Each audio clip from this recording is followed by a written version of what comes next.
जय गुज्जार पीर राम राम जी सारा ने स्वागत आप सभी का एक और नए ब्लॉग के साथ। आज था हमारा बागड़ धाम में दूसरा दिन और इधर चाय का लंगर तैयार हो गया था और साथ में बांट रहे थे बिस्कुट।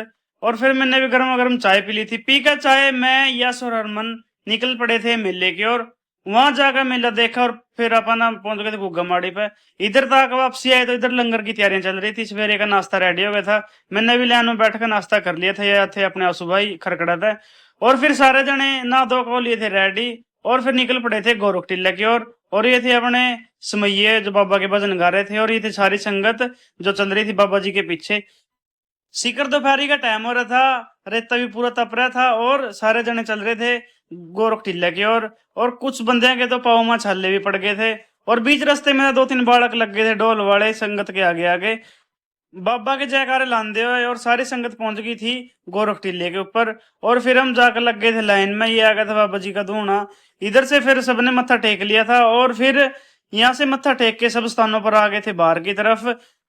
फिर हम पहुंच लिए थे गोरखकुंड पर। यहाँ भी नौनाथों की मूर्तियां बनी हुई थी। इधर भी मत्था टेक लिया था और फिर मत्था टेक कर सारी संगत हो गई थी यहाँ एक जगह इकट्ठी। और सारे जने बात कर रहे थे कि किसके किसके पाँव में छाले पड़ गए। और फिर सारी संगत बैठ गई थी यहाँ। थोड़ी देर गुरु गोरखनाथ जी के चरणों में ध्यान लगाकर सारी संगत चल पड़ी थी फिर पार्क की। और यहाँ भी फोटो शूट चल गया था और सारे अपने अपने फोनों में मोबाइलों में वीडियो फोटो बनाने लग गए थे। और फिर इधर बाबा जी भी बैठ गए थे और सारी संगत के एक ग्रुप फोटो निकलवा ली थी। और फिर यहाँ से चल दिए थे वापसी की ओर। और इधर कुछ सेवादार काट रहे थे डंडोत। गर्मी में जहाँ चलना इतना मुश्किल हो रहा था और ये भाई डंडोत निकालते हुए गोरख टीले पर जाने लग रहे थे।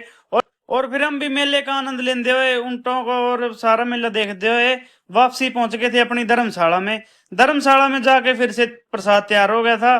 प्रसाद तैयार होने के बाद सारी संगत चल दी थी गुग्गा माड़ी की ओर। और ये फिर समैये थे अपने आगे आगे। इसमें थे चार बालक और एक अंकल जी थे जो बाबा जी के बहुत ही अच्छे भजन गाने लग रहे थे। छोटे छोटे बच्चे भी अच्छे भजन सुनाने लग रहे थे बाबा जी के।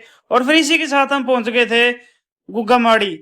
गुग्गा माड़ी मंदिर में एंटर करने के बाद सारी संगत लग गई थी लाइन में। शाम के टाइम भीड़ ज्यादा हो गई थी और फिर हम लाइन में लग गए थे। 4 घंटों की लाइन के बाद हम धीरे धीरे करके आगे बढ़ रहे थे क्योंकि भीड़ ज्यादा हो रही थी और साथ में हो रही थी गर्मियां। साथ में लगा रहे थे इधर बाबा जी के जयकारे। सारी संगत भी खुश हो रही थी। और फिर हम जयकारे लाते हुए बाबा का गुणगान करते हुए पहुंच गए थे अपने मेन द्वार गुग्गा माड़ी के अंदर। आखिरकार वो गाड़ी आई गई जिसका मैं बेसब्री से इंतजार था, बाबा जी के दर्शन। हम बाबा जी के मंदिर के बिल्कुल मेन मंदिर के नजदीक पहुंच गए थे और मंदिर के साइड में ही आया था बाबा जी का रथ। फिर हमने मत्था टेक लिया था। मत्था टेकने के बाद सारी संगत आने लगी थी बाहर। बाहर आने के बाद सारे बैठ गए थे इधर थोड़ी देर के लिए बाबा जी के ध्यान में। फिर मैंने रथ की एक अच्छी सी वीडियो बना ली थी और फिर हम आ गए थे रतनाथ जी की दरगाह पर। इधर भी हमने मत्था टेक लिया था। इसी के साथ ये था मेरा आज का ब्लॉग। राम राम जी सारे ने।